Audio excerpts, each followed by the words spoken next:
देख के बताइए जल्दी। यस सर, अब दिख रहा है। ठीक है, तो हम लोग यहाँ तक थे। The advancement made in biological science have armed us to effectively deal with many infectious diseases. The use of vaccines and immunization programs have enabled us to completely eradicate a disease called smallpox. तो आप जानते हैं smallpox eradicate हो चुका है। ठीक है, कैसे? वैक्सीन और इम्यूनाइजेशन प्रोग्राम, ठीक उसी तरह जैसे कोरोना में चल रहा था। A large number of other infectious diseases like polio, diphtheria, pneumonia, tetanus have also been controlled to a large extent by the use of vaccines. ठीक है, तो वैक्सीन की मदद से ये 4 डिजीज भी कंट्रोल्ड है almost, polio, diphtheria, pneumonia and tetanus. ठीक है, biotechnology is at the verge of making newer and safer vaccine. तो बायोटेक्नोलॉजी एक ऐसा फील्ड है जो कि वैक्सीन बनाने के लिए जाना जाता है। ठीक है, तो discovery of antibiotics, other drugs has also enabled us to treat infectious disease effectively. Yeah. Next topic है immunity. So every day we are exposed to a large number of infectious agents. However, only a few of these are exposures resulting in disease. Why? This is due to the fact that body is able to defend against many of them. This overall ability of the host to fight against the disease causing organisms is referred to as immunity. तो immunity का मतलब क्या है? Immunity का मतलब है कि जो होस्ट और पैथोजन के बीच में फाइट हो रही है। ठीक है, पैथोजन चाहता है डिजीज कॉज कराना, होस्ट चाहता है डिजीज से बचना। तो जो होस्ट की एबिलिटी है ताकि वो डिजीज कॉजिंग पैथोजन से फाइट कर सके, ठीक है, और उसके लिए इम्यून सिस्टम का हेल्दी होना बेहद जरूरी है, ताकि बॉडी का डिफेंस मैकेनिज्म स्ट्रांग रहेगा, तभी वो पैथोजन से फाइट कर पाएगा।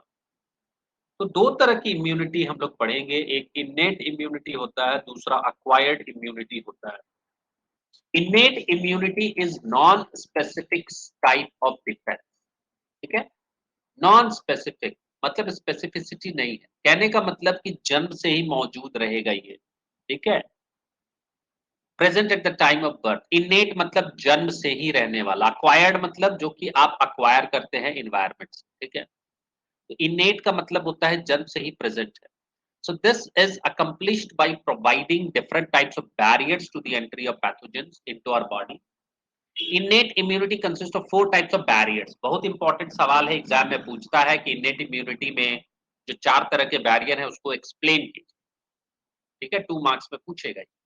सो पहला फिजिकल बैरियर, तो जो स्किन है हमारा, that is the main barrier which prevents the entry of the micro organism. ठीक है, तो ये इस स्क्रीन को पेनिट्रेट करके, अगर मान लीजिए कोई छिद्र नहीं है, स्किन अगर टोर्न आउट नहीं है, तब पैथोजन का अंदर घुसना बहुत मुश्किल है। There is mucus coating of the epithelium lining the respiratory, gastrointestinal and urogenital tracts also help in trapping microbes entering our body. अब कहने मान लीजिए मुंह से चला भी गया, तो respiratory tract, GIT tract, urogenital tract, सब पे म्यूकस कोटिंग होता है, जो कि क्या करता है, माइक्रोब्स को ट्रैप कर लेता है। ठीक है, ये फिजिकल बैरियर है। दूसरा है फिजियोलॉजिकल बैरियर, जैसे कि स्टमक का एनवायरमेंट एसिडिक होता है, लो पीएच, तो वहां पे पैथोजन मर जाएंगे। माउथ में सलाइवा होता है, ठीक है, उसमें सलाइवरी अमाइलेज और भी बहुत सारे एंजाइम्स हैं जो कि एंटीबायोटिक की तरह फंक्शन करते हैं। टीयर्स, आंख से जो आंसू निकल रहा है, ये भी एंटीबायोटिक कंटेन करता है। कहने का मतलब these all contain anti microbial substances, so they prevent microbial growth. ये फिजियोलॉजिकल बैरियर है। तीसरा होता है सेल्यूलर बैरियर। सेल्यूलर बैरियर का मतलब है जो कि सेल द्वारा कॉज किया जाता है, जैसे कि सर्टेन टाइप्स ऑफ WBCs है, leukocytes like polymorphonuclear leukocytes, PMNL, neutrophils, monocytes, NK cells, natural killer cells, ये सब ब्लड में मौजूद है। उसी तरह मैक्रोफेजेस मौजूद होते हैं टिश्यूज में, तो ये क्या करेंगे, ये पैथोजेंस को फैगोसाइटोज कर लेंगे। ठीक है, फैगोसाइटोसिस का मतलब है सेल ईटिंग, खा जाएंगे, and they will then destroy microbes. ये सेल्यूलर बैरियर्स हो गए। फोर्थ जो है barriers, that is called cytokine barriers. तो जो भी सेल्स वायरस से इन्फेक्ट होते हैं, they start secreting a protein called interferons. ठीक है, and these interferons then protect non-infected normal cells from further viral infection. ठीक है, तो ये भी एक तरह का बैरियर है जो कि हेल्दी सेल्स को प्रोटेक्ट करता है इन्फेक्ट होने से। ठीक है, तो ये काफी इंपॉर्टेंट सवाल है, एग्जाम में पूछ सकता है आपसे कि इंटरफेरॉन्स क्या है। तो interferons are proteins which are secreted by viral infected cells so that they can provide immunity to non-infected healthy cells. ठीक है, तो innate immunity का मतलब which is present right from the time of birth, और ये non specific क्यों है? क्योंकि ये जनरल है, मतलब ये हर एक डिजीज के लिए काम करेगा। स्पेसिफिसिटी रहता तो वो पर्टिकुलर माइक्रोब के लिए काम करता, नॉन स्पेसिफिक है मतलब वो सभी माइक्रोब के लिए काम करेगा। ठीक है, तो फिजिकल बैरियर्स हैं, फिजियोलॉजिकल बैरियर्स हैं, सेल्यूलर बैरियर्स हैं, साइटोकाइन बैरियर्स। अब उसी तरह अब हम हमारे इम्यून सिस्टम में अक्वायर्ड इम्यूनिटी होता है। अक्वायर्ड इम्यूनिटी का मतलब होता है कि वो पैथोजन स्पेसिफिक होगा, मतलब हर एक पैथोजन पे काम नहीं करेगा, स्पेसिफिक रहेगा। टीबी का पैथोजन है तो टीबी के पैथोजन के लिए वो इम्यून सेल्स काम करेंगे। And this is characterized by memory. Memory का मतलब आपका प्रीवियस इंटरेक्शन होगा तब सेकंड टाइम वो एक्ट करेगा। ठीक है, so this means that our body when it encounters a pathogen for the first time it produces a response called primary response। ठीक है, तो जब पहली दफा बॉडी को इन्फेक्ट करता है कोई माइक्रोब तो वो उसको समझता है। ठीक है, और जो रेस्पॉन्स जनरेट करता है उसको प्राइमरी रेस्पॉन्स को, और ये रेस्पॉन्स नॉर्मली लो इंटेंसिटी होगा क्योंकि वो अभी समझ रहा है कि सामने वाला जो एनिमी है वो कैसा है। लेकिन अगर वही पैथोजन दोबारा अटैक करता है तो subsequent encounter with the same pathogen elicits a highly intensified secondary response which is called anamnestic response. ठीक है, तो पहला रेस्पॉन्स जो है न्यू पैथोजन से जो इंटरेक्शन है उसको हम लोग प्राइमरी रेस्पॉन्स बोलते हैं। जो दोबारा अगर आया वो, तो इम्यून सिस्टम उसको पहचान लेता है और उसके खिलाफ क्या करेगा, वो एक माउंट करेगा high intensity response, secondary response, और उस सेकेंडरी रेस्पॉन्स को हम अनामनेस्टिक रेस्पॉन्स बोलेंगे। तो ये अनामनेस्टिक रेस्पॉन्स एग्जाम में पूछता है, याद रखिए। ठीक है, so this is ascribed to the fact that our body appears to have memory of the first encounter। तो ये पहला प्राइमरी रेस्पॉन्स जो था वो लो इंटेंसिटी था, सेकेंडरी रेस्पॉन्स था वो हाई इंटेंसिटी है। ऐसा क्यों हो रहा है? क्योंकि हमारा इम्यून सिस्टम पहचान गया, उसके पास मेमोरी है कि ये ऑर्गेनिज्म पहले भी अटैक किया था। सो we can say that acquired immunity is characterized by memory क्योंकि primary response is low intensity, secondary response is high intensity। ठीक है, तो ये क्वेश्चन पूछ सकते हैं आप। The primary and the secondary immune responses are carried out with the help of two special types of lymphocytes present in our blood, B lymphocytes and T lymphocytes। तो दो तरह के सेल्स हैं आपके पास, B cells and T cells। The B cells produce an army of proteins in response to pathogens into our blood to fight with them, and these proteins are called antibodies। तो ये जो B cells हैं, ये क्या produce करेंगे? They help in the production of antibodies, और ये antibodies क्या करते हैं? पैथोजन से फाइट करते हैं। तो आपसे सवाल यही पूछा जाएगा कि name the cells which produce antibodies, तो आपका आंसर होना चाहिए B lymphocytes. The T cells themselves do not secrete antibodies but help B cells produce them। लेकिन ये जो दूसरा कैटेगरी है T cells, ये खुद एंटीबॉडी नहीं बनाएगा, लेकिन वो B cells को मदद करता है कि वो एंटीबॉडी बनाए। ठीक है, तो ये भी काफी इंपॉर्टेंट प्रक्रिया है। Each antibody molecule has 4 peptide chains। अब मैं ये फिगर 8.4 में आप देखिए स्ट्रक्चर ऑफ एंटीबॉडी मॉलिक्यूल समझाया हुआ है। तो यहाँ पे आपको समझना है कि एक एंटीबॉडी मॉलिक्यूल का 4 पेप्टाइड चेन होता है जिसमें से 2 चेन जो होंगे वो छोटे होंगे और उनको हम लाइट चेन बोलेंगे। क्योंकि हल्के हैं, छोटे हैं तो लाइट चेन कहलाएंगे, जो 2 बड़े हैं, भारी हैं तो उनको हम हेवी चेन कहलाएंगे। तो आप देखिए ये जो छोटे वाले हैं ये लाइट चेन है। ठीक है, आप यहाँ पे देख सकते हैं ये छोटे वाले चेन जो है आपको लाइट चेन दिख रहा है। ठीक है, उसी तरह ये बड़ा वाला जो चेन दिख रहा है वाई शेप में, ये आपका हेवी चेन। ठीक है, तो हम बोल सकते हैं इसको, दो टो हेवी चेन है तो H2, दो टो लाइट चेन है तो L2। सो जो आपका फॉर्मूला हो जाएगा एंटीबॉडी का, हो जाएगा H2L2। ठीक है, तो इस तरीके से हम लोग इसको बोल सकते हैं। Hence, an antibody can be represented as H2L2. Different types of antibodies are produced in our body. ठीक है, जैसे कि हम लोग उसको सिंपली बोलते हैं MAGDE, मार्गदे।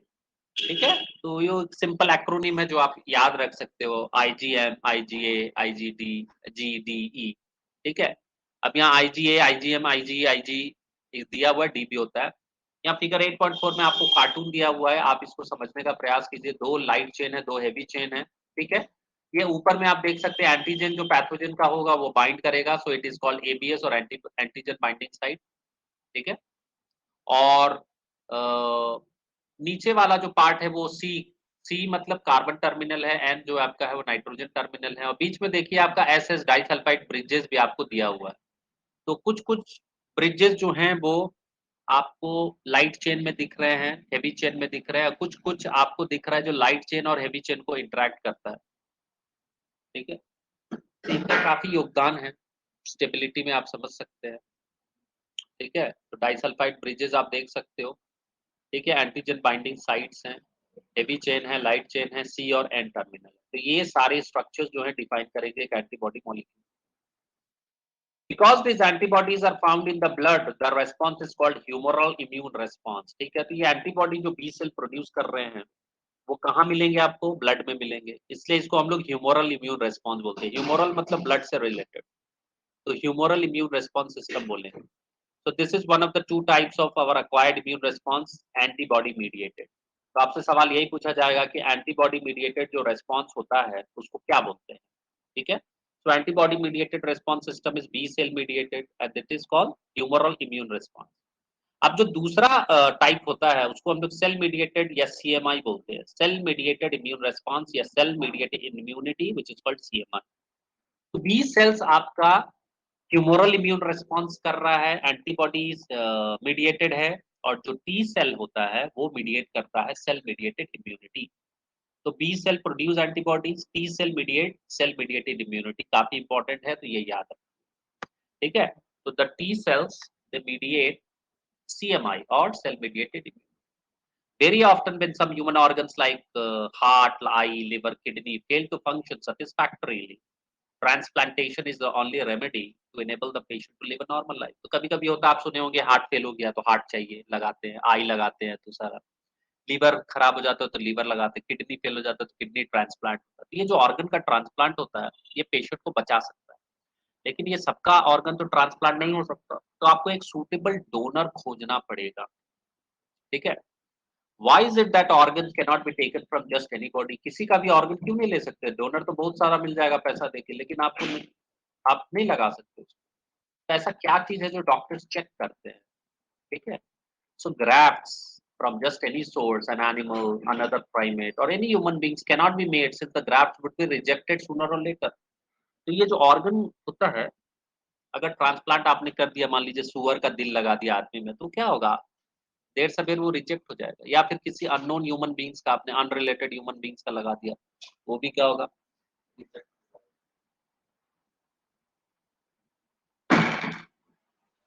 ठीक है, सो टिश्यू मैचिंग करते हैं हम लोग। ठीक है, तो बहुत सारी प्रक्रिया है जो कि फॉलो करना पड़ता है, कंपैटिबिलिटी टेस्ट करनी पड़ती है, टिश्यू को मैच करना पड़ेगा, आपको ब्लड ग्रुपिंग मैच करना पड़ेगा। ठीक है, और तब जाके ग्राफ्ट या ट्रांसप्लांट होगा। ठीक है, उसके बाद भी डर लगा रहता है कि रिजेक्शन हो जाएगा ऑर्गन का, तो पेशेंट्स को इम्यूनो सप्रेसेंट लेना पड़ता है ताकि इम्यून सिस्टम उसको रिजेक्ट ना करे। So the body is able to differentiate the self system and the non-self system. ठीक है, बॉडी डिफरेंशिएट कर सकता है, इम्यून सिस्टम डिफरेंशिएट करता है कि ये बाहर से हार्ट लगाया हुआ है। So this distinction between the self and the non-self is possible only because of the cell-mediated immune response system done by T cells. ठीक है, तो टी सेल्स का जो सेल मीडिएटेड इम्यूनिटी है वो रेस्पॉन्सिबल है for rejection of this organ transplants और organ grafts. ये काफी इंपॉर्टेंट क्वेश्चन है और आपको याद रखना। आपसे पूछा जाएगा एंटीबॉडी कौन प्रोड्यूस कर रहा है, तो बी सेल। टी सेल का क्या फंक्शन है, तो T cell allows body to perform cell mediated immunity. Cell mediated immunity is responsible for differentiating self against non-self, and cell mediated immune response is also responsible for graft rejection. आप किसी भी organism का organ लेकर के unhealthy individual में नहीं डाल सकते, वो रिजेक्ट हो जाए। ठीक है, इसके पीछे सेल मीडिएटेड इम्यून रेस्पॉन्स काम करता है। ठीक है, तो ये दो तरह का आपका इम्यूनिटी हो गया। ठीक है, एक्वायर्ड इम्यूनिटी और इनेट इम्यूनिटी। ठीक है, दो तरह के रेस्पॉन्सेज हो गए, ह्यूमोरल इम्यून रेस्पॉन्स और सेल मीडिएटेड इम्यून रेस्पॉन्स। उसी तरह एक्टिव इम्यूनिटी और पैसिव इम्यूनिटी भी एक तरह का categorisation. So when a host is exposed to pathogens, antigens, which may be in the form of living or dead microbes or other proteins, so antibodies are produced in the host body. So pathogens क्या करते हैं? Toxin produce करते हैं, और toxins क्या है? Proteins हैं। ठीक है, तो ये प्रोटीन्स हुए या फिर लिविंग या डेड माइक्रोब्स, ये एज एन एंटीजेंस एक्ट कर रहा है। एंटीजन का मतलब होता है antibody generating, anti plus gen, antigen, antibody generating. ठीक है, तो जब भी होस्ट एक्सपोज होता है एंटीजन से, तो वो एंटीबॉडी प्रोड्यूस करता है। ठीक है, अगर एंटीजन को देख के एंटीबॉडी प्रोड्यूस हो रहा है, तो उस इम्यूनिटी को हम लोग एक्टिव इम्यूनिटी बोलेंगे। ठीक है, क्योंकि आपने उसको बनाया। समझ में आई बात? वो आपने बनाया। ठीक है,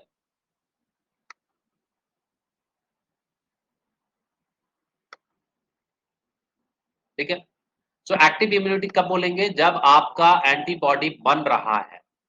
ठीक है, एंटीजन से एक्सपीरियंस हुआ, एनकाउंटर हुआ और एंटीबॉडी बॉडी बना रहा है, तो उसको एक्टिव इम्यूनिटी बोलेंगे। So active immunity is slow and takes time to give its full effective response. समय लगेगा, तब जाके एक्टिव इम्यूनिटी काम करता है। लेकिन इसका दूसरा मैकेनिज्म भी है, जिसको हम लोग पैसिव इम्यूनिटी बोलते हैं। हम क्या करते हैं? डायरेक्टली इंजेक्ट कर देंगे माइक्रोब को ड्यूरिंग इम्यूनाइजेशन और infectious organism gaining access into the body during natural infection induce active immunity. ठीक है, तो अगर आप इम्यूनाइजेशन प्रोग्राम में हम लोग करते क्या है? माइक्रोब्स को डायरेक्टली डालते हैं, इंड्यूस कराते हैं। ठीक है, या फिर आपका मान लीजिए इन्फेक्शियस ऑर्गन बॉडी में आ गया, ये नेचुरल इन्फेक्शन से क्या होगा? आपका बॉडी खुद ब खुद एक्टिव इम्यूनिटी मतलब एंटीबॉडी बनाने लगेगा। ठीक है, लेकिन जब आप रेडीमेड एंटीबॉडी बनाते हैं, रेडीमेड एंटीबॉडी बना के और आप क्या किए? बॉडी में इंट्रोड्यूस करा दिए, तो उसको हम लोग बोलेंगे पैसिव इम्यूनिटी। तो यहाँ पे देखिए, समझ में आना चाहिए, नेचुरल इम्यूनिटी का बात है, आप नेचुरली एंटीबॉडी बना रहे हैं। ठीक है, कहने का मतलब आपने माइक्रोब को इंट्रोड्यूस कराया और आपका बॉडी खुद बना रहा है एंटीबॉडी, तो नेचुरल इम्यूनिटी, एक्टिव इम्यूनिटी है। आपके बॉडी में इन्फेक्शियस ऑर्गेनिज्म घुस गया और आप अब एंटीबॉडी बना रहे हैं, तो वो भी नेचुरल इन्फेक्शन है, वो भी एक्टिव इम्यूनिटी है। तो अंतर समझिए। पैसिव इम्यूनिटी कब है? जब आपका बॉडी एंटीबॉडी नहीं बना रहा है, आप डायरेक्टली एंटीबॉडी लैब में बनाए और अब आप उसको बॉडी में इंजेक्शन के जरिए बॉडी में डाल रहे हैं। ठीक है, तो उसको बोलते हैं passive immunity. So do you know why mother's milk is considered very essential for the newborn babies? क्योंकि येलोइश फ्लूइड कोलेस्ट्रम सिक्रीट होता है मदर के द्वारा during initial days of lactation.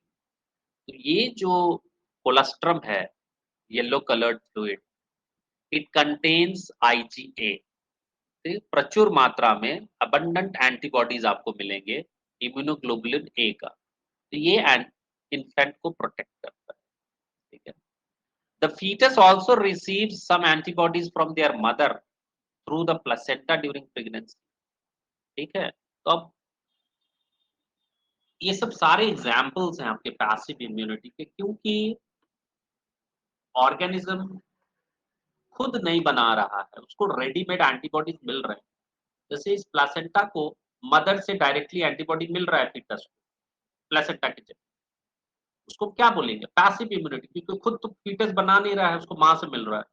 ठीक है, उसी तरह बच्चा जब दूध पीता है तो उसको एंटीबॉडी, रेडीमेड एंटीबॉडी मिल रहा है, आईजीए, माँ के दूध से, उसको हम लोग बोलेंगे पैसिव इम्यूनिटी। तो एक्टिव और पैसिव इम्यूनिटी का अंतर क्या है? एक्टिव इम्यूनिटी का मतलब है कि against pathogenic response body antibody बनाए, जब खुद बनाए तो एक्टिव है। जब उसको एंटीबॉडी रेडिली मिले, चाहे किसी भी ढंग से मिले, इंजेक्शन से मिले, कोलेस्ट्रम से मिले या फिर प्लेसेंटा से मिले, ये सारे केसेस क्या कहलाएँगे? Passive immunity कहलाएँगे। ये भी एक इम्पोर्टेंट क्वेश्चन है जो कि पूछा जा सकता। नेक्स्ट है आपका vaccination and immunization programme. So the principle of immunization or vaccination is based on the property of memory of the immune system. आपको बताया गया था acquired immune system, ठीक है, और innate immune system। तो acquired immune system में memory के ऊपर काम होता है, ठीक है। तो primary response low intensity का होता है, secondary response high intensity का होता है, क्योंकि memory बन जाता है पैथोजन का। So in vaccination, a preparation of antigenic proteins of pathogen or inactivated weakened pathogen, which is called vaccine, are introduced into the body. तो वैक्सीन दो तरीके का है, या तो आप एंटीजन बनाइए, पैथोजन जो टॉक्सिन्स है उसका आप प्रिपरेशन बनाइए एंटीजेनिक प्रोटीन का, या तो आप पैथोजन को ही कमजोर करके बॉडी में इंट्रोड्यूस कराइए, मतलब इनएक्टिवेटेड पैथोजन, ठीक है। तो या तो आप इनएक्टिवेटेड वीकेंड पैथोजन को बॉडी में इंट्रोड्यूस करा रहे हैं या फिर उनके प्रोटीन को बॉडी में इंट्रोड्यूस करा रहे हैं। तो ये दोनों चीज क्या करेगा? It will elicit antibody production in the body, ठीक है। फिर ये एंटीबॉडी बनेंगे, they will fight against antigen and they will neutralize the pathogenic agent during actual infection. So the vaccines they also generate memory B and T cells, ठीक है। तो एक फायदा ये होता है वैक्सीन में कि ये मेमोरी बी और टी सेल्स जनरेट करते हैं। तब दोबारा जब इन्फेक्शन होगा, जैसे कोरोना में एक बार आपने वैक्सीन ले लिया, दोबारा हुआ, तो उसको पता है कि आने वाला है, तो वो तुरंत एक्ट करेगा। So they will act on pathogen quickly on subsequent exposure and overwhelm the invaders with massive production of antibodies. ठीक है, तो प्राइमरी रिस्पॉन्स वीक होगा बट सेकेंडरी रिस्पॉन्स जो होगा वो काफी स्ट्रांग होगा, क्योंकि मेमोरी है, मेमोरी फॉर्म कर गया। So if a person is infected with some deadly microbes to which quick immune response is required, as in tetanus, we need to directly inject pre-formed antibodies or antitoxin, ठीक है। तो अब tetanus के case में हम क्या करते हैं? जो एंटीबॉडी है वो डायरेक्टली हम बॉडी में इंजेक्ट करेंगे या एंटीटॉक्सिन बनाएंगे, क्योंकि टेटनस का जो टॉक्सिन है उसके खिलाफ आप एक काउंटर अटैक कर रहे हो, जिसको हम लोग एंटीटॉक्सिन बोलते हैं। So antitoxin is basically a preparation which contains antibodies against the toxin, ठीक है। तो antibodies against the toxin is called antitoxin, और ये कब आप देंगे? टेटनस के केस में। Even in cases of snake bites, मान लीजिए सांप काट लिया, जहरीला सांप काट, the injection which is given to the patients contain pre-formed antibodies against the snake venom। तो snake venom आपको पता है कि कौन सा जहरीला सांप कटा है, वो काटने के पहचान से पहचान लेता है डॉक्टर की कौन सा सांप काटा हुआ है, और वो उस हिसाब से प्रीफॉर्म्ड एंटीबॉडीज देता है। अब चूंकि आपको डायरेक्टली एंटीबॉडी मिल रहा है, इसलिए ये पैसिव इम्यूनिटी का केस हुआ। So the phenomenon is called passive immunization, ठीक है। तो जहां पे भी प्रीफॉर्म्ड एंटीबॉडीज बॉडी में इंट्रोड्यूस कराया जाता है उसको हम लोग पैसिव इम्यूनाइजेशन कहते हैं। अब आते हैं बात बायोटेक्नोलॉजी की। सो रिकॉम्बिनेंट डीएनए टेक्नोलॉजी और biotechnology has allowed the production of antigenic polypeptides of pathogen in bacteria and yeast. तो ये जो बैक्टीरिया और यीस्ट जो है, इनकी मदद से हम वैक्सीन बनाते हैं। So vaccines, they are produced using this approach, allow large scale production and hence greater availability for immunization। जैसे कि हेपेटाइटिस बी वैक्सीन है, वो ईस्ट की मदद से बना हुआ है। तो अगला जो चैप्टर आएगा बायोटेक का 2 चैप्टर, तो वहां पे आपको अच्छे से समझाया जाएगा कि किस तरीके से रिकॉम्बिनेंट डीएनए टेक्नोलॉजी फंक्शन करता है और किस तरीके से वैक्सीन बनाया जा सकता है बैक्टीरिया और ईस्ट की मदद से, है। तो उस प्रोसेस को हम लोग रिकॉम्बिनेंट डीएनए टेक्नोलॉजी बोलते हैं, क्योंकि आप 2 अलग अलग ऑर्गेनिज्म के डीएनए को मिक्स अप कर रहे हैं और एक हाइब्रिड रिकॉम्बिनेंट डीएनए बनाते हैं। अब नेक्स्ट टॉपिक है आपका एलर्जीज, ठीक है। When you have gone to a new place and suddenly start sneezing, wheezing for no explained reason, and when you went away your symptoms disappear। कभी-कभी होता है पहाड़ पे जाते हैं, आपको सर्दी खांसी हो जाता है, फिर आप पहाड़ से नीचे उतरते हो, आपका सिम्टम्स अलग हो जाता है। आप किसी धूल धक्कड़ वाले इलाके में जाते हो, वहाँ आपको खांसी होने लगता है, स्नीजिंग होने लगता है, फिर जैसे आप उस एनवायरनमेंट से हटते हो आप नॉर्मल हो जाते हो। ये क्यों होता है? some of us are very sensitive to some particles in the environment, and the above mentioned reaction could be because of allergy to many things like pollens, mites, etc., which are different in different places. तो कहने का मतलब है हम कुछ particular object से allergic है, और जैसे ही उन ऑब्जेक्ट के टच में आते हैं, कांटेक्ट में आते हैं, हमारा इम्यून सिस्टम उनके खिलाफ रिएक्शंस प्रोड्यूस करता है, एग्जैजरेटेड रिस्पॉन्स प्रोड्यूस करता है, और उसी एग्जैजरेटेड रिस्पॉन्स को हम एलर्जी कहते हैं. So the exaggerated response of the immune system to certain antigens present in the environment is called allergy. ठीक है, होना नहीं चाहिए बट होता है, exaggeration. So the substance which produce such allergic response are called allergens. तो ये जो pollens है, mites हैं, ठीक है, cotton balls हैं, जिसको देख के एलर्जी प्रोड्यूस होता है, उसको क्या बोलेंगे? एलर्जेंस बोलेंगे. तो जो एंटीबॉडीज इन एलर्जेंस के खिलाफ प्रोड्यूस होगा, उनको हम बोलेंगे आईजीई टाइप. तो आपको बताया कि 5 तरह के इम्यूनोग्लोबुलिन्स होते हैं, आईजीएम, ए, जी, डी, ई. तो एलर्जी के केस में आईजीई responsive है. So common examples of allergens are mites in dust, pollens, animal dander, etc. और जो सिम्टम्स होते हैं एलर्जी के, ये है स्नीजिंग होने लगेगा, आपको छींक आएगी, आंख से पानी निकलेगा, वाटरी आईज, नाक से पानी निकलेगा, रनिंग नोज, और सांस लेने में भी दिक्कत हो सकती है, डिफिकल्टी इन ब्रीथिंग. ठीक है. So why this allergy happens? So allergy is due to release of chemicals like histamine and serotonin from the mast cells. ठीक है, तो आप मास्ट सेल्स के बारे में पढ़े हैं. ये मास्ट सेल्स क्या करेंगे, जैसे आप ये सब डस्ट, पॉलन, एनिमल डैंडर के टच में आइएगा, वो क्या करेगा, मास्ट सेल्स हिस्टामाइन और सीरोटोनिन को रिलीज करेगा. ठीक है. For determining the cause of allergy, the patient is exposed to or injected with very small doses of possible allergens and the reactions. हम कैसे पता करेंगे कि एलर्जी किस कारण से? तो क्या करेंगे, हाइपोथेसाइज करेंगे कि X Y Z causative agent है, तो उसको हम स्मॉल डोज में इंजेक्ट करते हैं या पेशेंट को उसके सामने लाते हैं, और अगर मान लीजिए पेशेंट ओवर रिएक्ट करता है, तो हम पता कर लेंगे कि इसका एलर्जी का कॉज यही है. अब चूंकि हिस्टामाइन और सेरोटोनिन रिलीज होता है, तो हम जो ड्रग का इस्तेमाल करेंगे वो एंटी हिस्टामाइन ड्रग होगा. So the use of drugs like antihistamine, adrenaline, steroids, they quickly alleviate or reduce the symptoms of allergy. तो एलर्जी को खत्म करना है तो किस तरह के ड्रग्स आप इस्तेमाल करिएगा? तो एंटीहिस्टामाइनिक, एड्रेनालिन का इस्तेमाल करें, स्टेरॉइड देते हैं. So somehow modern day lifestyle has resulted in lowering of immunity and more sensitivity to allergens. More and more children in metro cities of India suffer from allergies and asthma due to sensitivity to the environment. तो pollution के कारण काफी ये सब mites, dust, pollen, animal dander, ये सब शहरी environment में मिल रहा है. इसके कारण बच्चे जो आजकल हो रहे हैं, they are very very low immune in function. Asthma का पेशेंट होता है, एलर्जी का पेशेंट हो जाता है. ठीक है. इसका कारण ये भी है, ये लास्ट सेंटेंस जो लिखा हुआ है, this could be because of the protective environment provided early in life. तो हम लोग करते क्या है, बच्चों को खेलने जाने नहीं देते बाहर, वो धूल मिट्टी से खेलता नहीं है, तो उसको एक्सपोजर नहीं रहता है. ठीक है. और फिर जैसे उसको बड़ा एक्सपोजर मिलता है, तो वो बीमार पड़ जाता है, उसको बड़ी बीमारियां हो जाती है, अस्थमा या एलर्जी.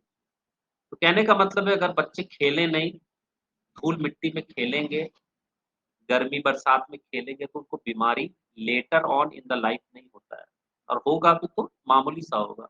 लेकिन अगर आप प्रोटेक्टेड एनवायरनमेंट में बच्चा पालिएगा, तो क्या होगा, उनको आगे एलर्जी, अस्थमा और भी बहुत सारी बीमारियां हो सकती हैं. तो ये काफी इंपॉर्टेंट पॉइंट है, जिसको समझना अति आवश्यक है. So this could be because of the protected environment present in the early part of life. अभी तक समझ में आया? हेलो. Yes sir. अब होती है बात ऑटो इम्यूनिटी की. तो ऑटो का मतलब होता है स्वयं, इम्यूनिटी का मतलब होता है इम्यून रिएक्शंस का सेटअप होना. कहने का मतलब आपका बॉडी का सेल आपके खिलाफ ही बगावत कर देगा, लड़ाई जारी, क्योंकि वो सेल्फ और नॉन सेल्फ के बीच में अंडरस्टैंडिंग उसकी खत्म हो जाती है, तो उसको अपना सेल्फ सेल्स ही नॉन सेल्फ लगने लगता है. ठीक है। So memory based acquired immunity evolved in higher vertebrates based on the ability to differentiate pathogens from the self cells. तो ये काफी इंपॉर्टेंट प्रॉपर्टी है इम्यून सेल्स का कि वो सेल्फ वर्सेस नॉन सेल्फ को डिस्टिंग्विश करता है। While we still do not understand the basis of this understanding between the self and the non-self, the true corollaries of this ability have to be understood. First, higher vertebrates can distinguish foreign molecules as well as foreign organisms. ठीक है, तो जो higher vertebrates है जैसे human beings, ये जो बाहर शरीर के बाहर का जो ऑर्गेनिजम्स होता है, दूसरे ऑर्गेनिज्म उसको भी पहचान लेते हैं और जो मॉलिक्यूल्स इंड्यूस कर सकते हैं उसको भी पहचान लेते हैं। तो most of the experimental immunology जो है इसी फंक्शन पे काम करता है। ठीक है, आपने बाहर से कुछ मॉलिक्यूल शरीर के अंदर डाला तो आपको पता चल गया कि वो रिएक्ट करेगा। कैसे रिएक्ट करेगा वो आप स्टडी कर लेते।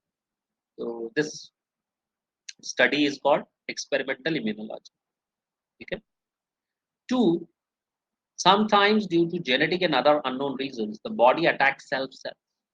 ठीक है, तो एक तो सेल्फ और नॉन सेल्फ का डिफरेंस था, लेकिन कभी कभार क्या होता है, due two reasons unknown body अपने ही सेल्स को अटैक करना चालू कर देता है। आपके इम्यून सेल्स जो है अपने ही सेल्फ सेल्स को अटैक करेंगे। उससे क्या होगा, आपके बॉडी का डैमेज हो। तो ऐसे कंडीशंस को हम लोग ऑटो इम्यून डिसऑर्डर्स या ऑटो इम्यून डिजीज कहते हैं।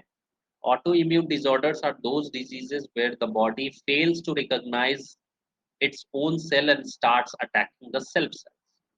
जैसे कि रूमेटॉइड अर्थराइटिस, ये एक ऑटो इम्यून डिसऑर्डर है।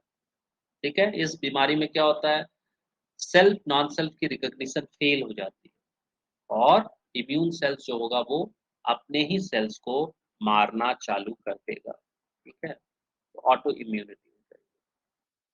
नेक्स्ट है immune system in the body. ठीक है, आखिर इम्यून सिस्टम जो बार बार इतना बोला जा रहा है, ये इम्यून सिस्टम है क्या?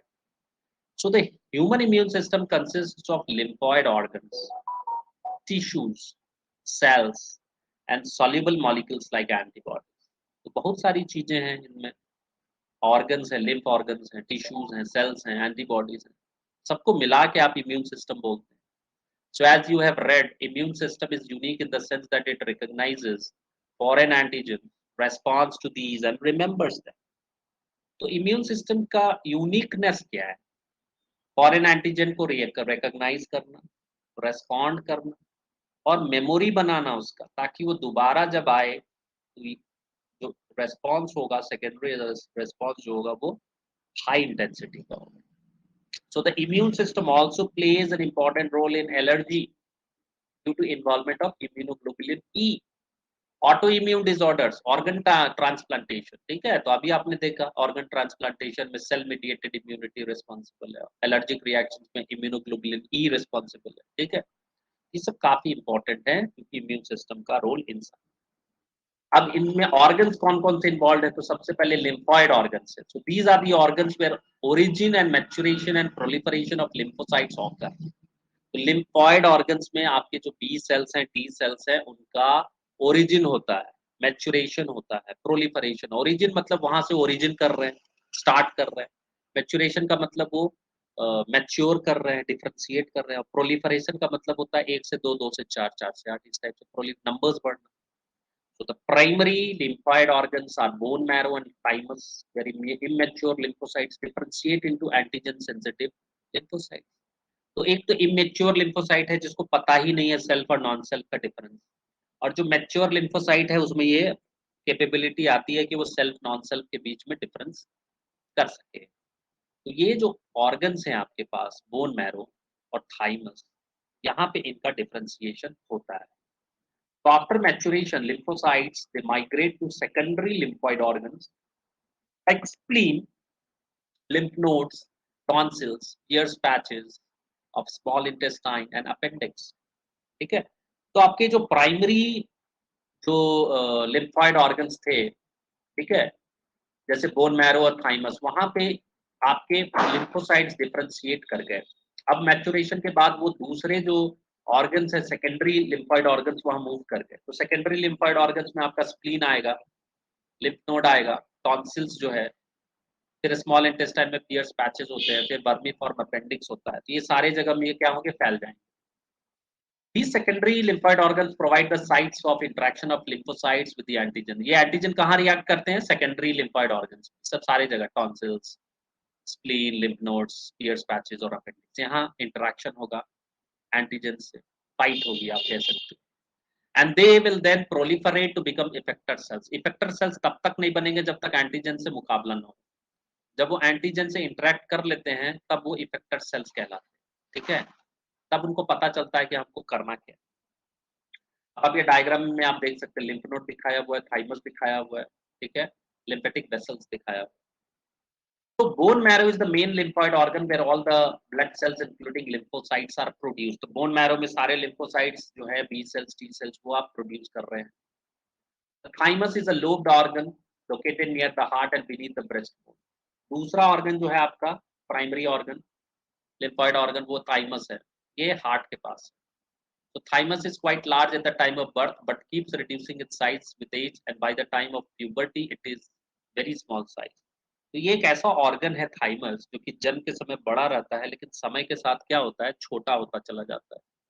ये क्वेश्चन पूछते हैं कि name the organ which reduces in size with age. ठीक है, और प्यूबर्टी आते आते तक इसकी साइज काफी छोटी हो जाएगी. ठीक है. So both bone marrow and thymus, they provide microenvironments for the development and maturation of T lymphocytes. तो bone marrow और thymus जो है प्राइमरी lymphoid organ, यहाँ पे T cells आपका क्या हो रहा है, डेवलप कर रहा है, मैच्योर कर रहा है. अब उसके बाद आपके सेकेंडरी ऑर्गन्स आते हैं जैसे spleen. So this is a large bean shaped organ. This contains lymphocytes and phagocytes. और स्प्लीन का मोस्ट इंपॉर्टेंट फंक्शन है कि it acts as filter of the blood by trapping blood-borne microorganisms. ठीक है, and this is also a reservoir of erythrocytes. ठीक है, तो जो आरबीसीज डिस्ट्रॉय होंगे वो स्प्लीन में जाके, तो ग्रेवयार्ड ऑफ आरबीसीज बोला जाता है उसको, क्योंकि एरिथ्रोसाइट्स जो मर रहे हैं डेली, वो कहाँ जाके स्टोर हो रहे हैं, स्प्लीन में. So spleen is also called the graveyard of RBCs. ठीक है, दूसरा फंक्शन इसका है कि ये ब्लड को फिल्टर करता है माइक्रोब से. उसके बाद लिम्फ नोड्स आते हैं. So these are small solid structures located at different points along the lymphatic system. आप देख सकते हैं डायग्राम में छोटे छोटे नोड्स आपको दिखाया जा रहा है पूरे लिम्फेटिक सिस्टम में. तो वहां पे लिम्फ नोड मौजूद है, और ये लिम्फ नोड का काम क्या है, ट्रैप करना. किसको, माइक्रोब्स और antigen. So lymph nodes they serve to trap the micro organisms and other antigens which happen to get into the lymph and tissue fluid. तो जो भी टिश्यू फ्लूइड या लिम्फेटिक फ्लूइड में आएगा उसको ही क्या करेंगे, लिम्फ नोड पकड़ लेंगे. So the antigens trapped in the lymph nodes are responsible for activation of lymphocytes present there and cause the immune response. अब जैसे ही एंटीजन आया वो क्या करेगा, एंटीबॉडी जनरेट कराएगा, क्योंकि लिम्फोसाइट एक्टिवेट हो जाता है. अब लिम्फोसाइट एक्टिवेट हो जाएगा बी सेल, तो बी सेल क्या करेगा, वो प्रोड्यूस करेगा एंटीबॉडी. ठीक है, और इम्यून सिस्टम एक्टिव हो जाएगा, इम्यून रेस्पॉन्स आएगा. So there is lymphoid tissue also located within the lining of the major tracts, जैसे कि respiratory tract है, वहाँ पे भी lymphoid tissue है. digestive tract, वहाँ पे भी lymphoid tissue है. urogenital tract, वहाँ पे भी lymphoid tissue है. तो ये respiratory, digestive, urogenital tract, इन सब जगह आपको lymphoid tissues मिलेंगे. बट यहाँ इनका नाम हो जाता है मॉल्ट. मॉल्ट का मतलब M for mucosa, A for associated, L for lymphoid, T for tissue. So mucosa associated lymphoid tissue. तो आपसे यही सवाल पूछा जाता है, काफी इंपॉर्टेंट क्वेश्चन है कि मॉल्ट कहाँ दिखेगा आपको. तो respiratory, digestive tract, urogenital tract. और ये 50% तक का लिम्फॉइड टिश्यूज जो बॉडी में है, इट इज मॉल्ट. याद रखिए, it constitutes about 50% of the lymphoid tissue in the human body.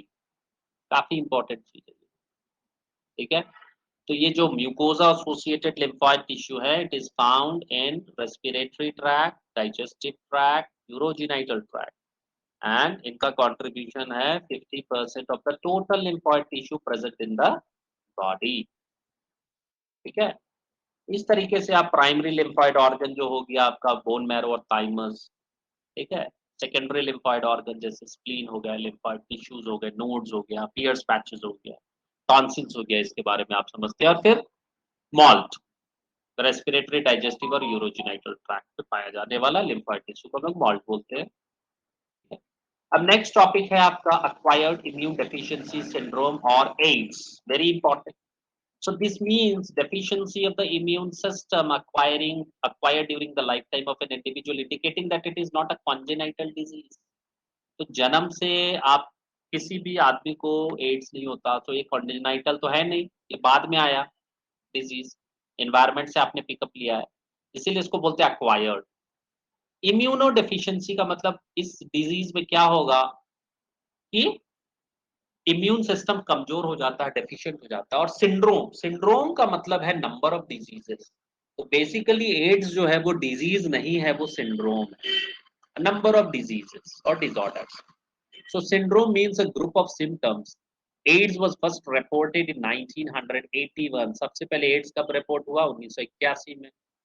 और अब तो 40 साल से ज्यादा हो चुका है। So it has spread over the world, killing more than 25 million persons. अभी बहुत ज्यादा मर चुके होंगे, ठीक है, डाटा काफी पुराना है, ठीक है, because book was published in 2006. तो एड्स का पॉजिटिव एजेंट है HIV virus, human immunodeficiency virus. ये वायरस रिट्रोवायरसेस फैमिली को बिलोंग करते हैं, ठीक है। तो आपको सेंट्रल डॉगमा थ्योरी पढ़ाया गया था, जिसमें हमने आपको बताया था कि डीएनए से आरएनए बनता है, आरएनए से प्रोटीन बनता है। ये जो डीएनए से आरएनए वाले प्रोसेस है, इसको हम लोग क्या बोलते हैं? ट्रांसक्रिप्शन, ठीक है। तो रिट्रोवायरसेस क्या होंगे? आरएनए से डीएनए बना सकते हैं, रिवर्स ट्रांसक्रिप्शन, ठीक है। ये रिट्रोवायरसेस जो कि रिवर्स ट्रांसक्रिप्शन प्रोसेस कॉज कर सकते हैं, मतलब आरएनए से वापस डीएनए बनाने की प्रक्रिया को रिवर्स ट्रांसक्रिप्शन बोलते हैं। ये एचआईवी उसी मेंबर का फैमिली है। So they have an envelope enclosing the RNA genome, क्योंकि इनका जीनोम क्या है? आरएनए, ठीक है, और ये आरएनए से डीएनए बनाएंगे, ठीक है। सो transmission of HIV infection generally occurs, कैसे ये इन्फेक्शन होगा? तो सेक्सुअल कांटेक्ट हो जाता है अगर इन्फेक्टेड पर्सन से, एक एचआईवी इन्फेक्टेड पर्सन के साथ सेक्स हो जाएगा तो फिर हो जाएगा। फिर ट्रांसफ्यूजन ऑफ कंटामिनेटेड ब्लड या ब्लड प्रोडक्ट्स, मान ले ब्लड का ट्रांसफ्यूजन हो रहा हो, खून इन्फेक्टेड पर्सन का है, तो भी आपको हो सकता है। बाय शेयरिंग इन्फेक्टेड नीडल्स, जैसे कि ड्रग अब्यूजर जो है, जो ये सब हशीश, चरस, गांजा का अब्यूज करते हैं, ठीक है, तो अगर इंट्रावीनसली ले रहे हैं वो ड्रग को, तो एक ही नीडल से बस बहुत सारे आदमी लेने लगता है, वहां पे हो जाएगा। मदर से, अगर मदर इन्फेक्टेड है तो चाइल्ड को हो सकता है प्लेसेंटा के जरिए, ठीक है। So people who are at high risk of getting that infection includes individuals who have multiple, ठीक है, sexual partners, drug addicts who take drugs intravenously, individuals who require repeated blood transfusion, and children born to an HIV infected mother. So self-explanatory है ये सब। So do you know when do people need a repeated blood transfusion? Find out and make a list of such conditions. अब जैसे repeated blood transfusion आपको leukaemia के cases में चाहिए, तो आपको खून लगातार चाहिए होगा, ठीक है, तो वहाँ एक हो सकता है। So it is important to note that HIV/AIDS is not spread by mere touch or physical contact. एक मिथ है कि छू लेगा तो हो जाएगा, ऐसा नहीं है, mere touch से नहीं होता। It spreads only through exchange of body fluids. It is hence imperative for the physical and psychological well-being that the HIV/AIDS infected persons are not isolated from the family and society. There is always a time lag between the infection and the appearance of the AIDS syndrome, and this period may range from few months to many years. 5 से 10 साल लग जाते हैं infection और symptom के appear होने में। समझ में आई बात? तो काफी इसलिए डिजीज को पकड़ना बहुत मुश्किल हो जाता है, क्योंकि सिम्टम जो आता है वो 10 साल, 5 साल, 6 साल इस टाइप लगाता है, ठीक है।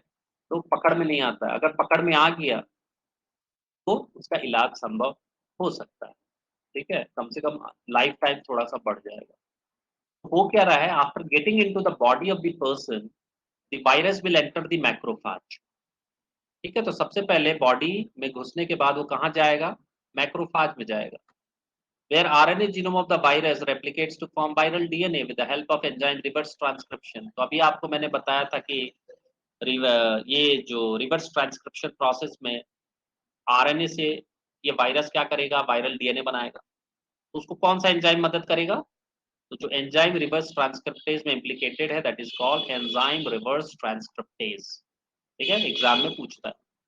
साइंटिस्ट का नाम पूछता है जो ये डिस्कवर किया है, तो बाल्टीमोर याद रखिए, सो दिस वायरल डीएनए, अब ये जो आरएनए से वायरल डीएनए बन गया, वायरल डीएनए क्या करेगा, it will get incorporated in the host DNA. Host DNA का मशीनरी को वो क्या करेगा, हाईजैक कर लेगा, और वो क्या करेगा, इन्फेक्टेड सेल्स बहुत ज्यादा वायरस पार्टिकल बनाना चालू करेंगे। The macrophage continue to produce virus and in this way act like the HIV factory. तो आपसे क्वेश्चन पूछता है कि बॉडी में एचआईवी फैक्ट्री की तरह कौन काम करता है, माइक्रोफेजेस, ज्यादा से ज्यादा एचआईवी बना रहे हैं वो। अब ये वायरस क्या करेगा, it will enter into the helper T cells, TH cells, ठीक है, और और भी ज्यादा वायरसेस बनाएंगे, progeny virus. So these progeny viruses released into the blood will attack other helper T lymphocytes. So repeating ये process चलता रहेगा and there will be a progressive decrease in the number of helper T cells of the infected person. ये सवाल आपसे पूछा जाता है number 1 कि वायरस एंटर करके कहाँ गया, माइक्रोफेजेस में, कौन सा एंजाइम इसको आरएनए से डीएनए बनाने में मदद करता है, तो रिवर्स ट्रांसक्रिप्टेज। एचआईवी फैक्ट्री की तरह कौन काम करता है, तो माइक्रोफैज। फिर ये किसको अटैक करता है, तो हेल्पर टी सेल्स। किसका नंबर कंटिन्यूसली डिक्रीज होता है, तो हेल्पर टी सेल्स का, very important, helper T cells का नंबर कंटिन्यूसली डिक्रीज होता है AIDS. So during this period person will suffer from symptoms, many symptoms, जैसे कि उसको लगातार फीवर आते रहेगा, डायरिया होता रहेगा, वेट लॉस होता रहेगा, ठीक है, सूख जाएगा वो body. So due to decrease in the number of helper T lymphocytes, the person starts suffering from infections that could otherwise be overcome. ठीक है, such as those due to bacteria, viruses, fungi, and even parasites like Toxoplasma gondii. तो ads से आदमी नहीं मरता है, associated infection से मरने लगता है, क्योंकि हेल्पर टी सेल्स की संख्या कम हो जाती है, तो इम्यून रिस्पॉन्स जो होता है वो कम होने लगता है। अब कोई भी साधारण बैक्टीरिया, वायरस, फंजाई अटैक करेगा, पैरासाइट अटैक करेगा, तो बॉडी उससे अपने आप को प्रोटेक्ट नहीं कर पाता है। जैसे कि माइकोबैक्टीरियम ट्यूबरकुलोसिस, तो उसको टीबी होने की संभावना है। तो हम लोग रिसर्च करते हैं टीबी, एचआईवी को इन्फेक्शन, क्योंकि अगर एड्स है तो टीबी होने का चांस, ट्यूबरकुलोसिस होने का चांस बढ़ जाएगा, वायरल अटैक होने का चांस बढ़ जाएगा, फंगल अटैक होने का चांस बढ़ जाएगा। फिर ये टॉक्सोप्लाज्मा गुंडाई एक पैरासाइट है, ये भी काफी अटैक कर सकता है, ठीक है। So the patient becomes so immunodeficient that he or she is unable to protect himself against these infections. ये सब छोटे इन्फेक्शन से भी बॉडी प्रोटेक्ट नहीं होती और आदमी मर सकता है या मर जाता है। So widely used diagnostic test for enzyme is AIDS is enzyme linked immunosorbent assay. तो सबसे पहला टेस्ट जो हम लोग करते हैं पता करने के लिए डायग्नोस्टिक टेस्ट, वो एलाइजा टेस्ट है, ठीक है। एलाइजा का फुल फॉर्म है enzyme linked immunosorbent assay test, but ये प्रिलिमिनरी टेस्ट है। कंफर्मेटरी टेस्ट आप प्रोटीन टेस्ट करिएगा जो कि वेस्टर्न ब्लॉट से होता है, ठीक है। तो आपसे 2 टेस्ट पूछा जाएगा, एलिजा टेस्ट और वेस्टर्न ब्लॉट टेस्ट, ठीक है। तो ट्रीटमेंट कैसे करेंगे एड्स का, तो एड्स वायरल डिजीज है, तो आप एंटी रिट्रोवायरल ड्रग दीजिएगा उसको, तो लेकिन वो भी पार्शियली इफेक्टिव है, ठीक है, बहुत ज्यादा काम नहीं कर सकते। सो एक फायदा तो ये होता है कि लाइफ साइकिल जो है वो 2-3 साल बढ़ा सकता है, so they can only prolong the life of the patient, लेकिन डेथ को प्रिवेंट नहीं कर सकता, विच इज इनएविटेबल। तो अगर डेथ तो हो नहीं होता, लेकिन एक चीज है कि आप इसको प्रिवेंट कर सकते हैं, कंट्रोल कर सकते हैं हद तक। सोसाइटी कैसे प्रिवेंट करेंगे, so as AIDS has no cure, prevention is the best option. Moreover, HIV infection often spreads due to conscious behavior patterns and is not something that happens inadvertently like pneumonia or typhoid. तो ये आपको पता है कि ये सब काम करने से एड्स हो सकता है, तो आप वो सब काम करना बंद कर, समाज में अवेयरनेस फैलाना चाहिए। So infection in the blood transfusion patients, newborns from mothers may take place due to poor monitoring. ठीक है, तो अब ये मान लेते हैं आप ब्लड ट्रांसफ्यूजन हो रहा है और आप सही ढंग से नहीं किए, तो वहाँ चांसेस है माँ से बच्चे में हो सकता है, तो ये हॉस्पिटल में पुअर मॉनिटरिंग के कारण हो रहा है इसे। The only excuse may be ignorance and it has been rightly said that don't die of ignorance, ठीक है। तो कहने का मतलब